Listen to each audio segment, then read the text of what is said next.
The Teahupoo Tahiti Challenge marks the first major event on the APB 2017 World Tour. Without question, this wave ranks as one of the best in the world. But where other reputations are built on ideas of perfection, Chopes is a beautiful beast that challenges surfers to look over the ledge and decide how much they want it. Like Hawaii to its north, Teahupoo sits in the middle of the Pacific Ocean, exposed to huge swells travelling over vast tracts of uninterrupted ocean, which deliver the most powerful waves in the world. The wave is situated on the corner of a reef pass that emerges suddenly from a deep water trench. The resulting barrel is as thick and scary as the laws of marine physics will allow. The underwater topography of Teahupoo is such that it can hold swells of any size. The waves simply become thicker once swells exceed certain heights. Its remoteness is the reason it was a fairly recent discovery, at least in terms of global publicity. One of the men credited with its discovery is bodyboarding legend Mike Stewart, who is still competing on the World Tour at 53. Mike was on a boat trip in the 80s when he first laid eyes on it, and he's been back countless times since. He's seen every face of the wave, as well as what it can do to people. You know, this place, you know, you get to meet your maker out here. It's like, it doesn't matter who you are, you're gonna meet, there's gonna be certain deals where, or situations where you're just gonna like, you know, you're gonna have to swallow it and just go, oh gosh, what's this? So it's definitely, it can be a very intimidating wave. And yeah, it's scary, you know, there's bouts of terror. I feel it when it's big, you know, like not wanting to get caught inside, or, you know, making sure that you're on the right spot of the wave. And it's just like, it can be really hairy. You know, it's very big, very heavy, and, you know, deadly, really. You know, it's a very dangerous spot. Make the drop, that's the main thing. Trying to get on the wave, make the drop, because it comes up fast and it lunges quick, and it's very easy to get pitched, like really easy to get pitched. The first time I surfed it when it was big, that was a real eye-opener. You know, I had thought I'd surfed and seen just about everything, you know, spending a lot of time at places like Pipe and even surfing Jaws and you know, big waves on the North Shore. And then when I came here and paddled out on a big day, it was like, this looked like a cartoon. It was just so otherworldly. I've seen it before where like very competent riders just like freeze up, and that's a possibility too, you know. I think you know, when these guys see it, they actually start seeing it for the first time when it starts doing its mutating thing. Yeah, it's pretty intimidating. I remember some guys, they came and they didn't even surf the whole heat, they just sat outside, you know. And some pretty big name riders, like geez, like you look at them now, they're charging. So for them to do that, it's like, wow, you know. It's just a combination of things, I think, that make this place really special. I mean, it's got incredible beauty that you're kind of surrounded in and engulfed in.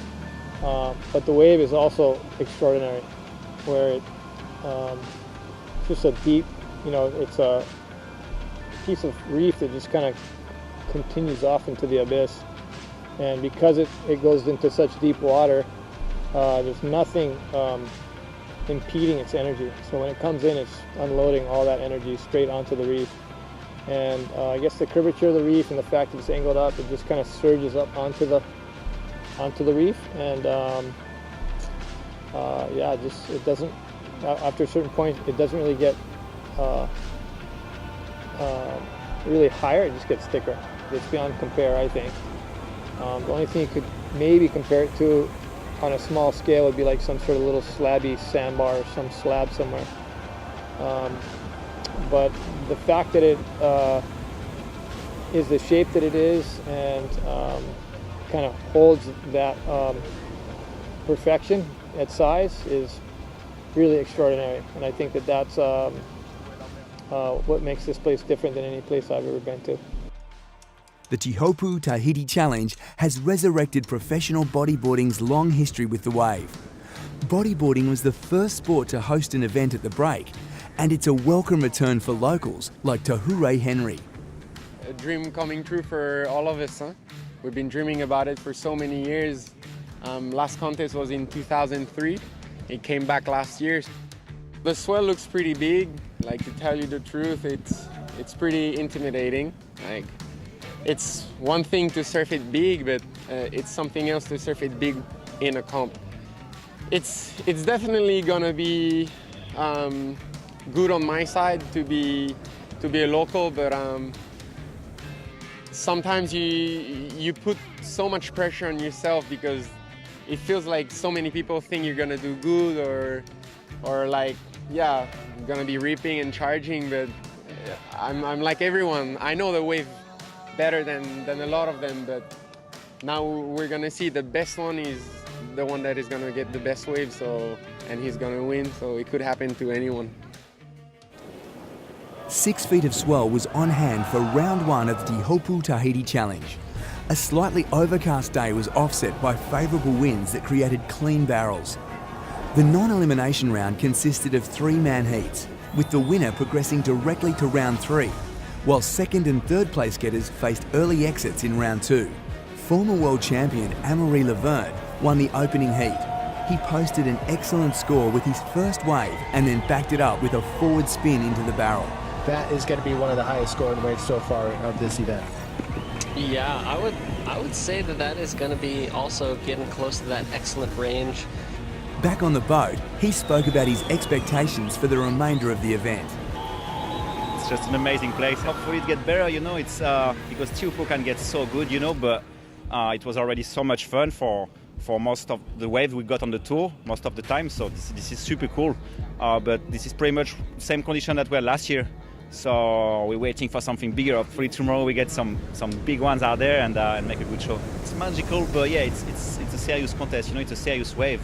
Many waves I'm thinking, oh, maybe I can hit something, like a big move, and you just get in the bottom turn. You're like, no, I'm gonna get a barrel. It's better. You know, like it's pretty heavy, and even if it's 4 to 6 foot now, it's pretty gnarly. Yeah. PJ Tartak opened his heat by navigating through a longer sectioning barrel.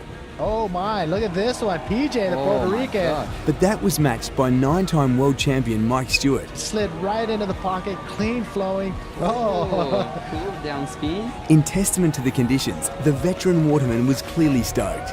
This is pretty good. I mean, you know, on the surf scale of stoked, like all in all conditions, this is pretty high up there, I would say. It's going to be exciting, you know. I hope the forecast continues to hold and, you know, we get some great waves the next couple days. It should be, I think the excitement and everything's going to escalate here. Heat 5 was the most stacked of the first round. It featured 2 renowned slab specialists and a past world champion in Jared Houston. This event marked his return from an injury-plagued 2016, and he came through the pressure cooker. And goes skyward right here, the South African going big on that inside section. Felt really good to get back out there, and I was pretty nervous coming into the heat actually, because it got like kind of the hardest heat of the draw, I reckon. Like Garth and Rusty, they're like both pretty good at a wave like this, and I was a little bit nervous, but thankfully today the conditions played in my favour. Just knew I just had to keep busy, you know, and try and search my strengths, try and get a couple of air balls. Lucky I got that one. I got the craziest ramp in my last wave, but I was too scared to hit it. Nice to get out there today and like wash off the nerves a little bit, you know. Heat 7 turned into the heat of the round when world number 4 Alex Oolonga and Ryan Galliner traded big scores for 30 minutes. Oh my, is he going to come out of this spit once? Can he come out of another little barrel right there? Ryan Oh my Gallina. goodness. That's what he knows how to do. Oolonga then made another clean barrel, but the day's biggest upset was completed when Galliner combined a smaller barrel with a clean finishing move to relegate Oolonga to round 2. We got live action out the back. It is Ryan Gallina. Nice rollout for Gallina. Dudu Pedro was the lone Brazilian in the event, and the top-seeded surfer ensured the bodyboarding Mad Nation would be represented for another day. Look at this one. Dudu Pedro, the Brazilian, finding a nice clean barrel. Hawaii's Patrick Orr linked one of the day's best combinations as he drove through a barrel before rolling off the end section and exiting cleanly off the shoulder. But he was beaten by Australian Paul Blaz, who'd surfed all the way from the trials and felt at home in the building swell. Oh, look at this Oh one. my goodness, Paul look at this again. thing. It is Paul Paul's having again. a blast. Look at this. Oh, he's stoked right now. Yeah, that's crazy. Like last Is he year, laughing right now? Yeah. The predicted swell began to hit during the later stages of round 1, and Tahitian Nicholas Richard felt the full force. Oh, wait a second. this one. Deep. Oh, one of the biggest wave so far this heat, just gurgling and throwing up on the inside. With the swell predicted to peak the next day, Day 1's losers were set to become the big winners in epic Round 2 conditions.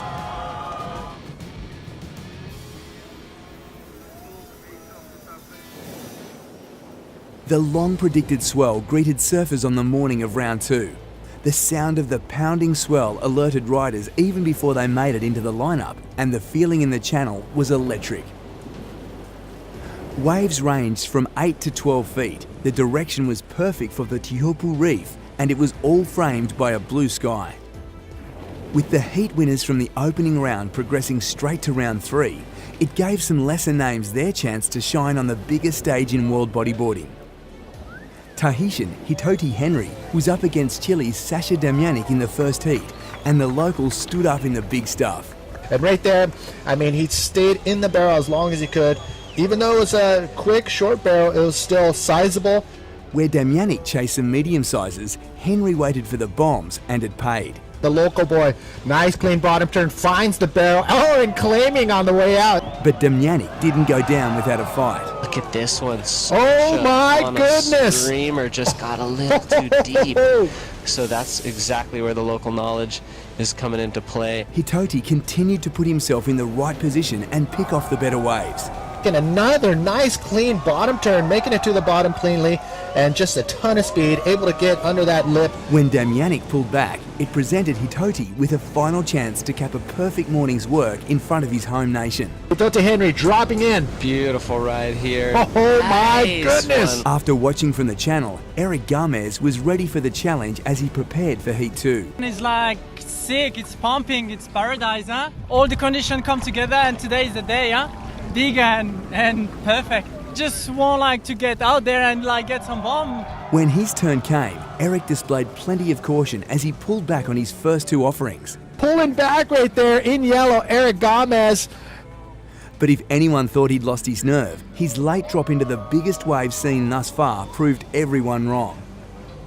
Turns it around, he's going all in right here. One of the bigger waves of the day. Oh my goodness! He makes it to the bottom and he makes it out. His courageous display was ultimately the only reward as he too fell victim to a local rider. Oh, Manea dropping in a nice clean one, getting spiraled, getting spit out of this one, and that was a solid one. Nicolas Poivet started strong in his heat against Maxime Castillo.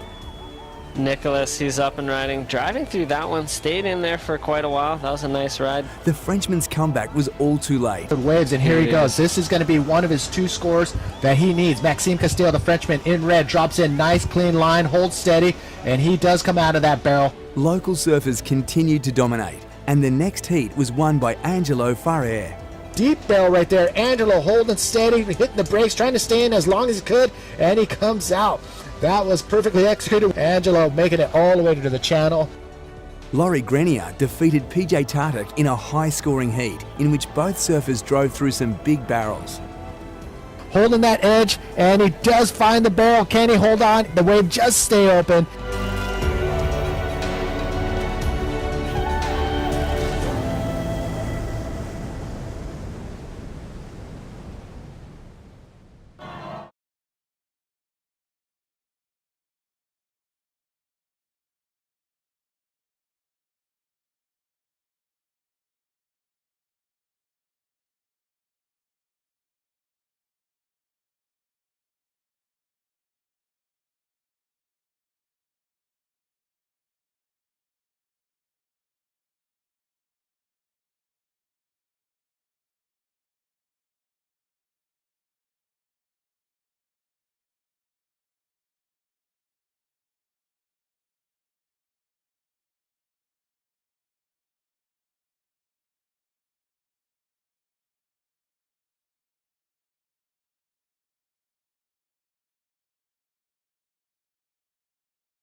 Alex Oolonga was the first of the big-name riders to sample the epic conditions when he returned in Heat 6.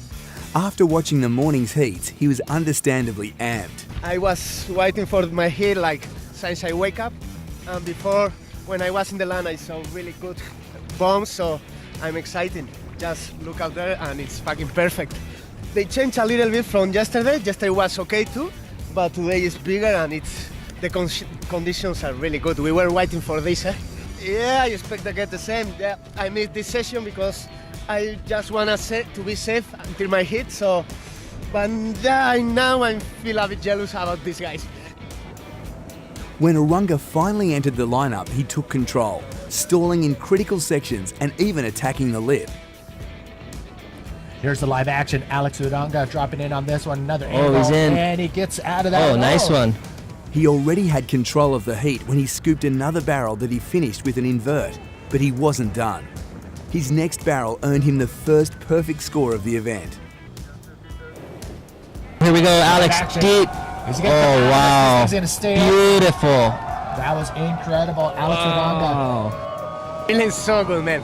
After that tempo ride and another 8 win, so excited. I was in the land before came out here. I'm feeling something inside me and everything is out now. So I'm really well. Yeah.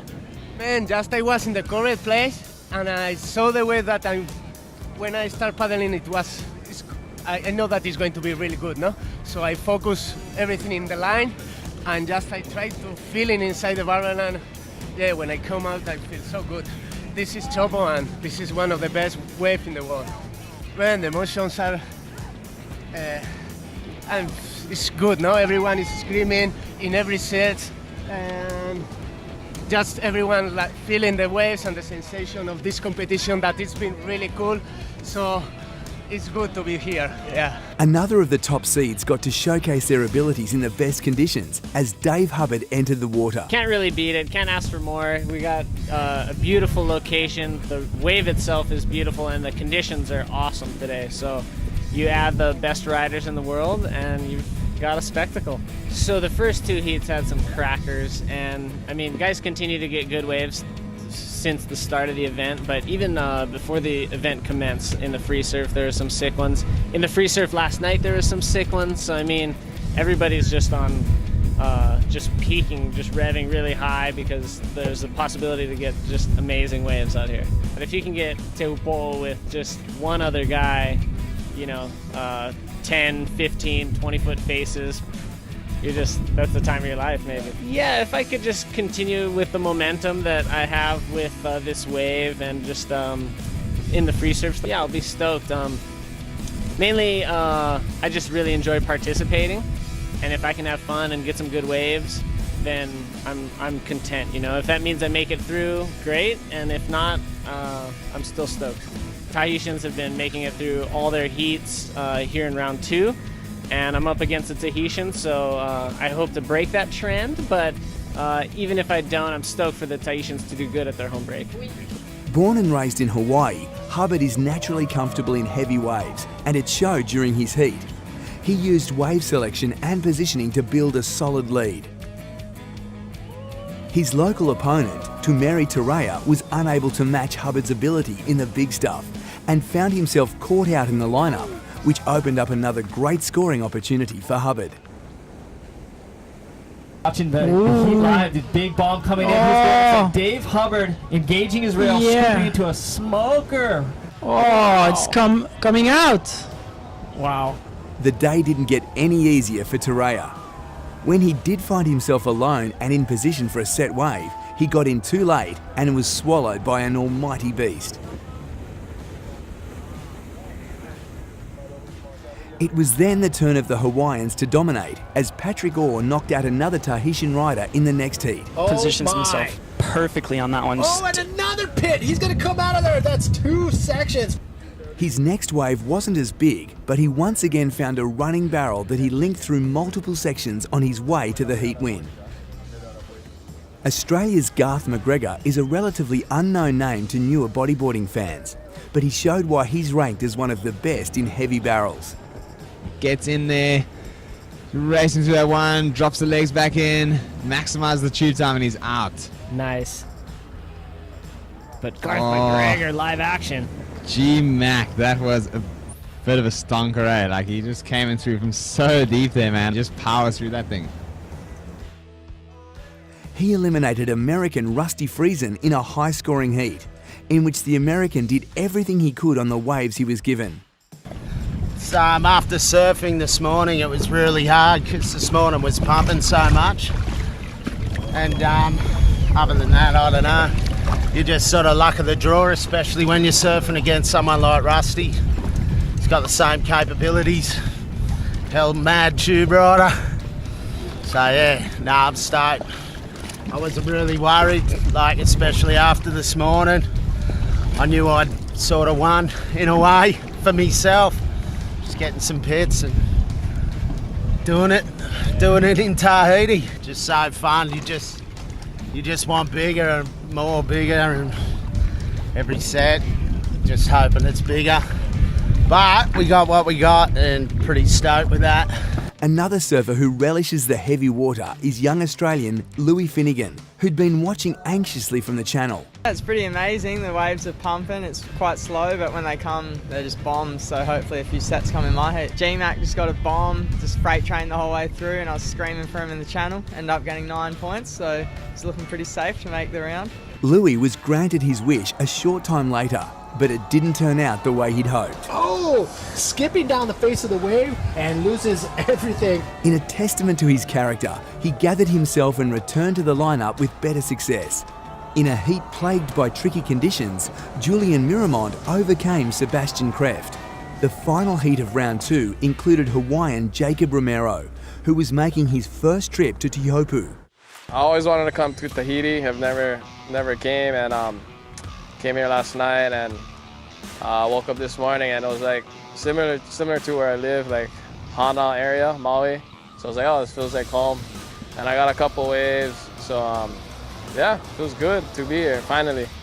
Just seeing everybody get big barrels and pulling in, and I always wanted to get barreled and feel that same feeling as they're feeling. So I was stoked that I got 1 or 2 this morning, and hopefully I can get more in the contest when there's like two guys out.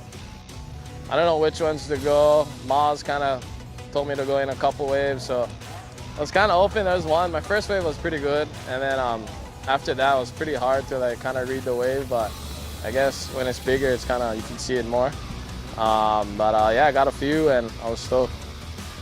Coming here, I knew it was gonna be a big swell, and so it was the first time there, and I never wanted to just get thrown into some big stuff and not even surf it before. I come from Maui, and there's a lot of right-handers, so I like the rights, but I like pulling into big lefts too. So, you know, it's kind of like a not new thing, but like just kind of, I just want to see how far I can push myself, because surfing rights on Maui a lot and not getting too much left. So I feel like if you hesitate for a quick second, you could get stuck, or you just have to go and put your head down and hopefully make the drop and hold your line. I haven't surfed it big, so I don't even really know what to expect, you know, like. But yeah, I know it's a heavy wave, dangerous wave, and we'll see what happens if I do get those consequences. In his heat, Romero found the bombs that he was chasing and led over local Nye Oliver, despite the local finding a clean exit. And as we see, he's taking off there on that good one, just taking a nice backdoor barrel. Romero posted a decent backup score to put himself in contention for a place in the 3rd round before he was eliminated in the dying stages. Oliver on like a sick one. Oh, that was deep, you know. Did you see Jacob put his head down? Exactly. With round 2 in the bag, this is how riders lined up in round 3. The swell lingered in the 8-foot range, and organisers decided to run straight into round 3. This saw the return of the round 1 winners in man-on-man elimination heats. In the first heat, Martin Muradian made a quick start against Dave Hubbard. Dropping in on this one, the biggest wave of the heat so far. He pulls in and does come out with a little chandelier. But the Hawaiian responded well to ultimately take the heat. Nice. Scooped right in there. Spit out, nice ride, so that's going to be really good for Davey. Jared Houston was pushed all the way by Laurie Grenier in their round 3 heat. With less than 5 minutes remaining, Houston needed a decent score when he paddled into a tricky set wave. to the wave and then come down and re-engage. So Jared Houston, definitely, he is stoked. He knew he needed that. He got for sure a 4.28 that he needs. Yeah, oh, for sure. That's going to be more than a 4.28 for sure. Nicholas Poivert accounted for Hawaiian wonder kid Tanner McDaniel in their heat, with the locals' wave selection coming to the fore. The next heat pitted local favourite Teahupoo Henry against the best from Brazil, Dudu Pedra, and they didn't disappoint. So he got spit out there actually at the end. So Nicholas Poivert, not getting barreled at the start, but finding a barrel at the end. Dudu held the lead for the majority of the heat. Locked in, and he's going to be able to come out of this with a ton of speed, finds the opening. However, Teahupoo seized what looked to be an opportunity in the dying stages of the heat when he swung late.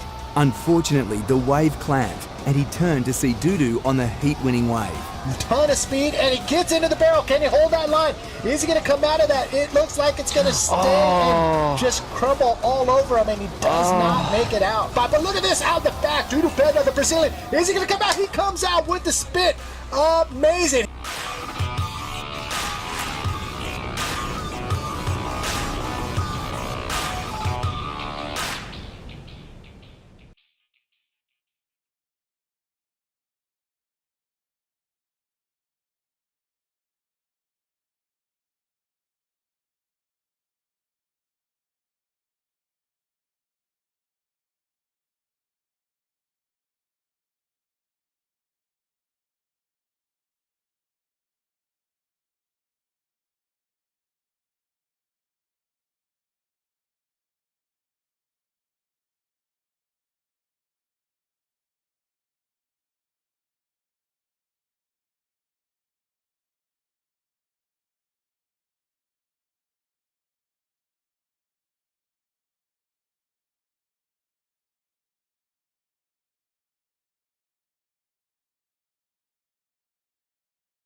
The next heat would see the return of multiple world champion Jeff Hubbard, who arrived excited by the swell forecast for the event. Some 10-foot bombs, so I'm pretty psyched to see that. I haven't seen that in a while, so it's been quite a few moons have passed since I've surfed big chopes, so I'm pretty frothing. Last year was great, won, so there's no complaints. I think the local knowledge is pretty important out there, especially when it's big. You want to know what waves are going to makeable, what waves you're going to ride.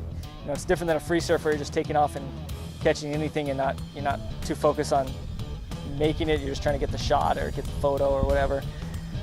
But in a contest, you kind of got to make your wave, otherwise you get a 1. So you want to make sure you make it, and so you got to catch the best wave of the heat, basically. So that's what it's all about out there. I'll be trying to relax and just trying to watch it, I guess. When it's conditions like that, it's big, you want to make sure you're timing the waves, timing the sets, checking it out, seeing where it's breaking, what guys are doing to advance, what rides are scoring.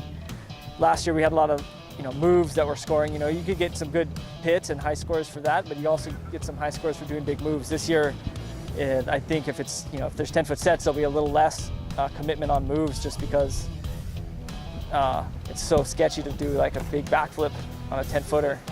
Though you would still probably get a 10, so it's not something you're definitely going to think of it. It's just you might just opt for a 10-point barrel instead of risking life and limb for doing this crazy flip. Your first train's trying to get to the bottom, like that's the whole point. Like this wave's just sucking up so hard, so you're just trying to get to the bottom of the wave and engage your rail so you can just drive through the section. And if you get a good bottom turn, usually you're going to make the wave. It's just a matter of how deep you've put yourself and how long you're going to get barreled and how close you are to the shocky. If it's real west, the shock waves are really intense and really thick, so you have to kind of position yourself a little bit more closer to the channel. So if it's real west, but if it's has some south in it, you can sit a little deeper. So it just depends. There's a lot of variables out there just to try and ride the barrel. I think the thing that's so intimidating is the fact that if you don't, just not making that wave. You make the wave, it's sweet. You get to the bottom, you come out spitting, everyone's psyched, you're cheering, amped, you know, your heart's in your throat, but like those take off and you're in the barrel and you can't come out. That's what kind of I think gets people a little worried, because you're just kind of going into dry reef. The wave is closing out and you're gonna end up near some shallow reef and you don't want to hit it and you want to, you know, get back out and don't want to get lagoons. So there's a lot going on, especially in the heat, you're trying to think of time management and so many things going on. Fling, it's pushing into the channel and you get a jet ski ride around, back around. You don't want to be stuck, you know, standing on dry reef, having a 10-footer on your head. That seems like the worst scenario possible. I remember last year I had got sucked over in a pretty decent one. When I backdrove the section, tried to jump the shockwave and just got sucked over and just ragdolled for a while. That was a good wake-up call. The one thing you got to make sure you're on a level playing field, like in your head, like with it. Don't want to, you know, just come in too cocky. You got to make sure it gives it the respect it deserves. You know, the world title this year, it's going to be pretty cool event, pretty cool. Just like last year, I mean, everyone's so talented, so it's going to come down to the last events, and so I think it'll be super exciting. And so, man, I don't know. It's just the talent level is so high, anyone can do it. You got, like I said, you got Alex, you got Ian, you got Amaury, you got Pierre, you got my brother Dave. I mean, these are Tanner. I mean, any of these guys, Jared Houston, any of these guys have Louis. I mean, you just name one of those guys. Everyone has the talent to do it, and just so you'll see what happens at the end of the year. How, you know, who gets lucky, who has fun, whatever. It's just, it'll be really fun and to watch this unfold and be a part of, hopefully. But there would be no fairy tale repeat, as Paul Blaz produced the biggest upset of the event thus far. Deep in this barrel. Wow, he got locked in, but man, he just got swallowed up there. The two surfers engaged in an epic display of barrel riding that had Hubbard leading as the heat entered the final minute. This might be one of the best rides we've seen yet in this heat. Alex Oolonga continued his excellent day two as he feasted on the late afternoon leftovers. Wait a second, out the back, it is Alex Oolonga one more time. It looks like he's pulling it deep, and he is coming out of that one clean. Alex Oolonga, nice clean bottom turn, a big projected air, and he maintains that. Oolonga defeated local Nay Oliver. Drop it in, slips under the curtain, is pretty deep, so he's able to come out of that curtain before it shuts down, and he's coming around the section, adds another move right there, another roll. The reverse trend continued in round three as locals were eliminated en masse. But let me tell you something, Patrick Orr is on a pretty epic run right now. This thing was incredible. Yeah, he was super stoked. In the last heat of an epic day surfing, Patrick Orr overcame one of the morning's local heroes in Angelo Farrer. That closed the curtain on one of the most historic days in professional bodyboarding.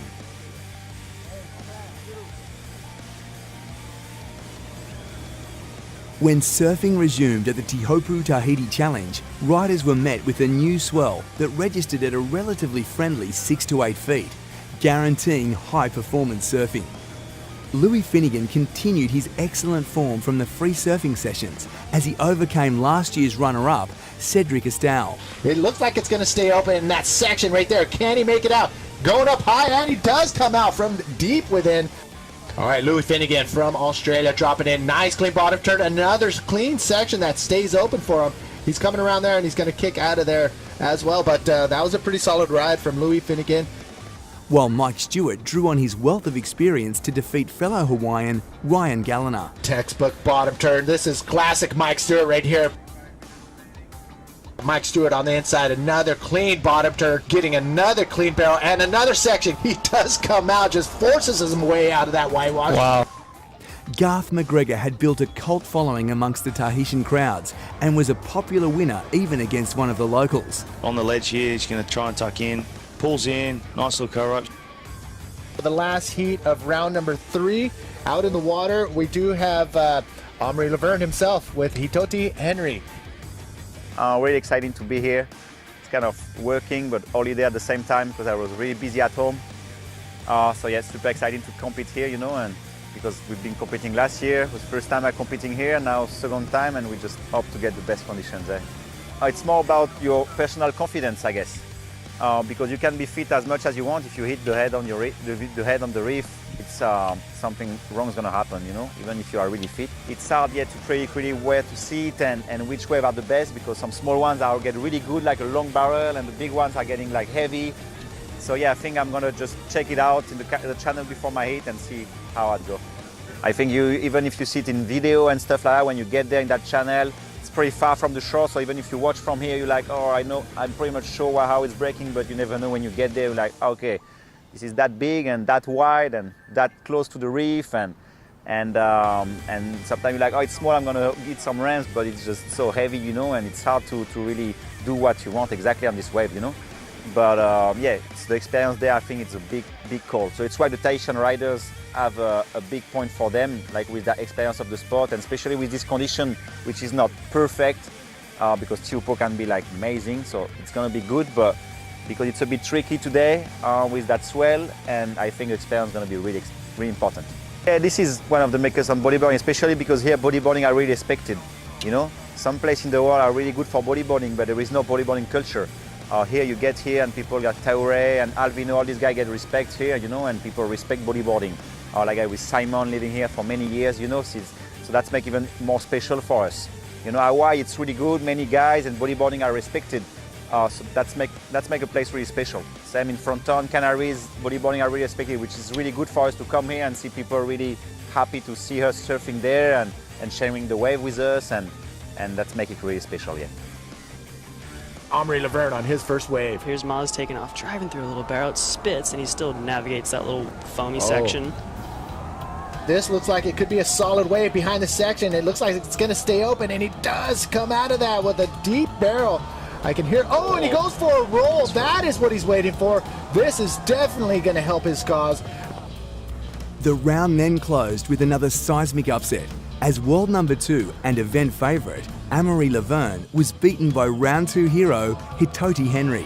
Oh my goodness, so this is going to be very, very interesting, as the last few waves of the heat went down right at the buzzer, and it was Hitoti Henry knocking out another big hitter, Amory Laverne. Having seen a variety of conditions within the event already, we spoke to long-time APB head judge Craig Hatton about the criteria. Yeah, well, the criteria was broken down into 4 individual points a couple of years ago, but it was incorporated to bring in a more progressive style of bodyboarding in line of what the riders have wanted and requested. With the advice of the top riders, we got together and we rewrote the criteria, and it's really progressing the sport. It'll be size dependent, really. So on a smaller day, there'll be a lot more manoeuvres, but I expect the waves will be huge. So it'll be just the biggest, deepest barrel, latest takeoff, clean exits, really. But as judges, we try to get a feel for it by getting out there early, watching a lot of the free surfing before the competition starts, so we know what the guys are going to be able to do on the day, and we try to adjust our scale according to what we've seen earlier in the free surfing or in the days leading up to it, or your past experience, really. Round 4 is another non-elimination round in the new format. It's a 3-man heat with first place progressing straight to the quarterfinals and second and third contesting round 5. Without the threat of elimination, Dave Hubbard agreed to wear a GoPro and take us on a tour of the famous reef during his heat. Out in the water, this is heat number 1, round 4, non-elimination round, and it's been dubbed the catapult round. Yes, again, Dave Hubbard, what on this way? Dropping in, nice barrel. That was sick. Yeah, he nice bottom turn, and he kind of like did like an old school stall, which is sick because the wave ran fast, and out here you need to kind of stall because you have so much power when you come off the bottom. Oh, right off the bat, David Hubbard out there in the red jersey. Dave drew a pretty good line on that wave. Again, there. Dave Hubbard, what on this way? Dropping in, nice barrel. That was sick. Jared Houston beat Hubbard and Nicholas Poivert in the first heat. The former world champion was displaying ominous form as the event rolled on. Paul Blaz's incredible run from the trials continued in Heat 2 as he booked his place directly into the quarterfinals. His win came at the expense of Dudu Pedra and Julian Miramont. Julian Miramont. Sick one. It's so clean. He's going to come out with a move for sure. Alex Oolonga confirmed his status as one of the new event favourites when he won a stacked heat that featured Louis Finnegan and Patrick Orr. Taking an inside wave and going for a big lip maneuver here. But the upsets continued in the final heat of the round, where Garth Mcgregor accounted for local Hitoti Henry and Mike Stewart. But look at this! Are you kidding me? Wow. With round 4 complete, the draw for round 5 sees a mixture of some of the biggest names of the sport facing a number of wildcards who have looked unstoppable at their home break.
Round 5 opened with an all-Tahitian heat between Nicholas Poivit and Julian Miramont.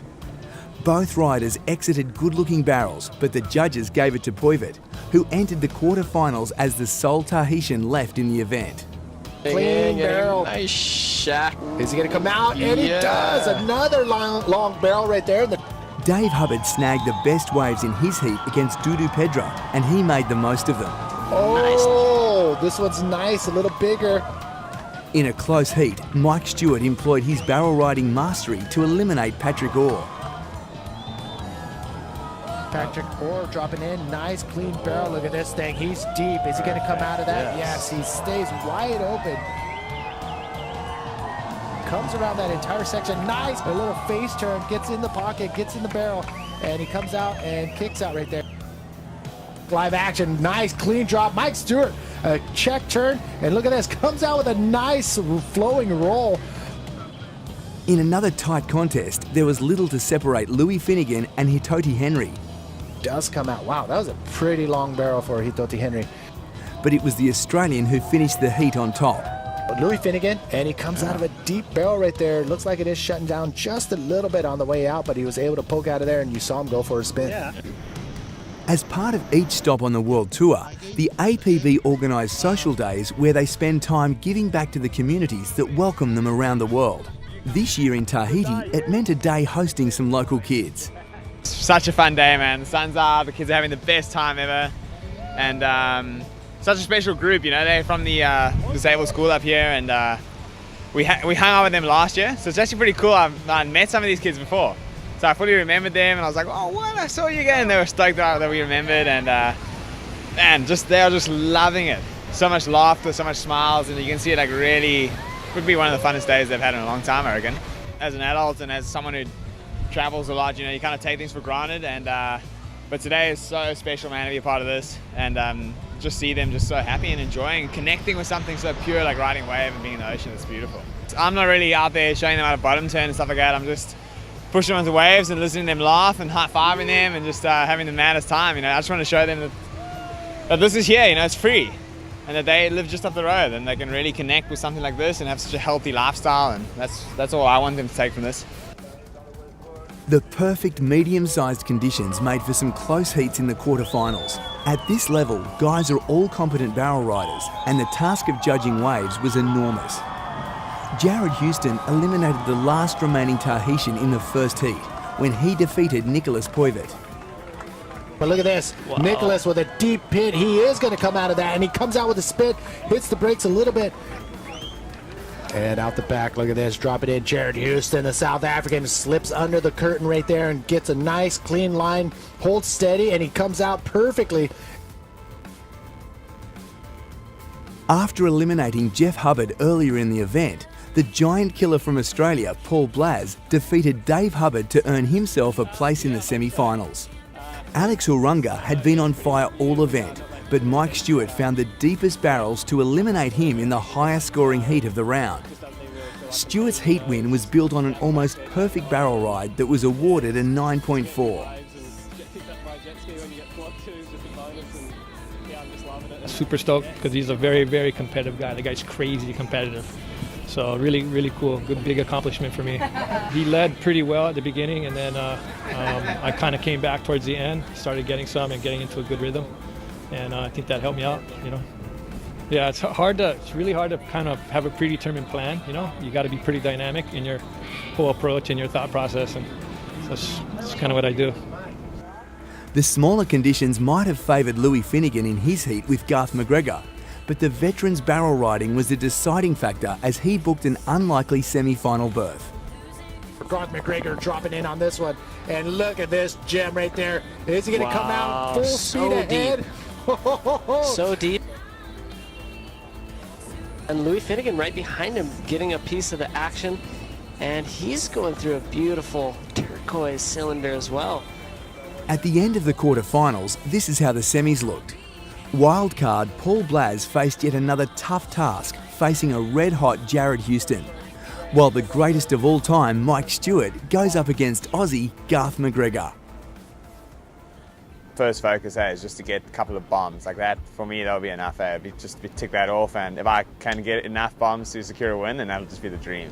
I can imagine nothing worse than getting stuck on top of a big one at Chope. So I'm just gonna be paddling in hard, super committed. Yeah, last year was a freaking big learning curve for me.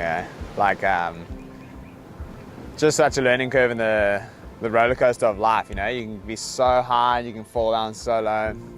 And like, so I won the world title, and I got struck down with dengue fever, and like had a really hard time recovering from that. And then it got started really well in the tour. I got a third, a pipe third here. And I was feeling like, man, I reckon I fully felt like I was gonna go back to back for sure, right? And then things just didn't turn out the way I planned, and suffered that serious dislocation at the end of last year at Nazare. Had to pull out for the rest of the year. Missed Nazare event and Fronton, which was like two events I was looking forward to the whole year. And I had to sit back and watch those, and that was pretty difficult. But on the positive side, I learned so much about my own body, and I got to spend a lot of time with my family. And it was just really important to take that step back from bodyboarding. I've been bodyboarding every day for like the past 17 years of my life. So it's pretty cool to just take those 5 months off and really see it from an outside perspective and really appreciate it for what it is. And without wanting to sound like too out there, you know, you just kind of learn to just kind of surrender myself to the situation, you know, and just to let myself go more, not always try to control everything, not always have this like plan of what I wanted to do, just try and be a bit more natural. So I reckon there's a lot of signs, like especially competing, man, like there's a lot of signs out there that kind of a lot of things that push you in a direction, and when you're trying to apply this competitive mindset of what you think is going to get you through the heat or get you through the year or win that event or win the world title, you kind of you can get lost. You can go off the correct trajectory. So I think that's the biggest lesson I learned, is just to take my time, to really appreciate where I am, and just to go with the flow. My immediate goal was when I did the surgery was, I'm going to be back in the water by pipe, I'm going to be there. And I got in the water just the week before pipe, but I would have gone there and I just would have been at like 40%, you know? And that's not the way I wanted to come back, where now heading into this event, I seriously feel like better than ever. You know, I feel super grounded mentally too, and so that was my focus. You know, I wanted to do all that, I wanted to have that break, but when I came back, I really just wanted to enjoy what I was doing, and that's going to be the case here. You know, no matter what happens out there in the events, I'm just stoked to be a part of this, and yeah, obviously I want to make my mark, but the most important thing for me is just to get back into it. You know, yeah, it's definitely. I mean, the reason I'm on tour is to win world titles. You know, so getting quarterfinal finishes and stuff is cool. And obviously I want to perform consistently, but yeah, 100% like the reason I enter an event is to win it, you know. So definitely, yeah, like you could say my goal is to win every event I enter this year. You know, it's a hefty goal, but it's definitely what I'm going to work towards. And I'm just going to try not to hold anything back this year. Sometimes when you compete, you can get caught up in like trying to, yeah, like exactly what I was saying before, that you try and adhere to like these guidelines or these things you think are going to work instead of just reacting. So that's what I want to do this year, is just not hold back and just react. And kind of hoping that will see me through. In the first semi-final, Jared Houston started strongly and had Paul Blaz in an early combination. Jared Houston finds a perfect medium-sized wave and goes for a nice clean carve back into the power zone. The Australian's dream run finally came to an end in a big way as the waves deserted him and he was bundled out without even registering a second score. In semi-final 2, Mike Stewart started with a medium-sized barrel and a mid-8 point score. Garth got the better of the exchange when he dropped into a bomb and came out with a 9. Mike used priority well to get another 8 and hold the lead. That was until the final 30 seconds of the heat. Oh, Garth Mcgregor, 7.18 is what he's after. Here he is, dropping in on a nice clean barrel. He's deep, he's deep. Is he gonna come out? He does come out. Garth Mcgregor got the score he needed. What? He's into the grand final. Mike Stewart into the podium final. Before the title was decided, Mike Stewart and Paul Blaz contested the podium final to award 3rd and 4th places respectively. It was a tactical affair as both riders waited for the right wave. Half the heat had lapsed by the time Stewart stroked in. And he stays in as long as he can. Look how perfect that thing is. And he comes out with a roll before exiting. Smooth, controlled. He's getting barrel, and it's nice and long as well. The lead went back and forth before Stewart's barrel riding eventually sealed the contest. I'm stoked that I make it out of my first heat, really, you know. It's like every other heat that was on, it was like just got better and better. So it's just a real pleasure to surf this wave. And that was probably the most mellow, like, constellation final I've ever been in, you know. We're just cruising, just waiting. The waves were so pretty. We're just like, oh, you go, okay. It was like, yeah, that was a great run for me. Tuesday was, yeah, really special. Gosh, I would have loved to have given it a dig there. You know, I was hoping to get it in the morning, but I jumped out for just like one wave and came in, and then figuring, okay, I'm going to surf in a few heats, so I'm just going to rest, and never got to my heat. So, but the waves, yeah, epic. You know, for bodyboarding, it's, you know, super sick. That brought the finalists into the water for the title decider at the 2017 Teahupoo Tahiti Challenge. Jared Houston made the first meaningful move of the final, and it proved decisive. After Garth had paddled for a smaller one, he was presented a nice size set and he made the most of it. Now he kind of cruises into the barrel. Nice long barrel, speeding through it, makes it out clean. He then backed it up with a mid-range score under Garth's priority. Up on his second ride, gets a nice barrel, it's spinning in front of him, he makes it out, has to draw that high line. There's a big carving slow-mo reverse, pulls it off clean.